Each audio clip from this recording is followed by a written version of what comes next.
তাহিরি, তারপর আরো বিভিন্ন জায়গায় যে বিক্ষোভ দেখলাম মোবাইলের থানা সম্পর্কে। আমরা মোবাইলের ওসি জনাব আমিরুল ইসলাম সাহেব অত্যন্ত ভালো মানুষ এবং খুব নরম মানুষ, কোনো এরকম অন্যায়ের প্রতি সাপোর্ট করে এটা আমাদের জানা নাই।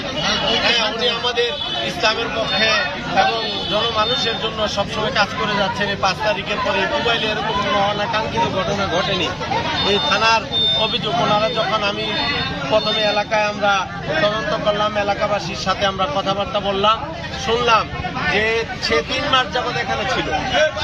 এই 3 মাসে অনেকগুলো মানে কয়েকটি ছোট ছোট ছেলের সাথে সে এই অন্যায় কাজে লিপ্ত হয়েছে। হ্যাঁ, আমরা তার রুম থেকে পুলিশ সহ এলাকাবাসী সহ রুম যখন সার্চ করছে, তার রুম থেকেও যৌন উত্তেজক কিছু ট্যাবলেট ঔষধ পাইছে, কন্ডম পাইছে।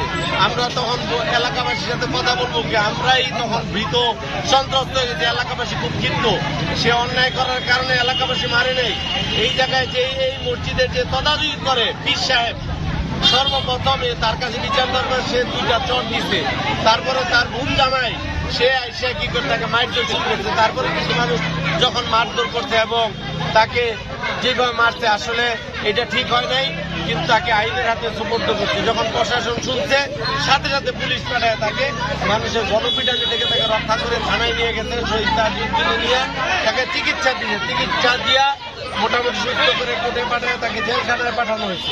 জেলের থেকে সে অসুস্থ বোধ করার পরে রাত 3টা সাড়ে 3টার দিকে তখন শহীদ তাজউদ্দিনে তাকে পাঠাইছে। আমরা যেটা গোয়েন্দা রিপোর্ট বা আমরা আমাদের তদন্তের মাধ্যমে যে রিপোর্টগুলো পাইছি, সে অন্যায় করছে, এলাকাবাসী যে অন্যায় করছে, যেই বাচ্চাদের সাথে সে অপকর্মে বা অন্যায় কাজে লিপ্ত হয়েছে। আল্লাহ তাআলা কওমে লূত একটা জাতিকে এই অন্যায়ের কারণে পুরা একদম বান্ডেল থাকলে প্রতি সেনমানিতে টাকা বাঁচবে। বিকাশ সেনমানি বান্ডিল কিনে জিতুন প্রতি লেনদেনে। উল্টায় দিছে, এমন অন্যায় করছে সে।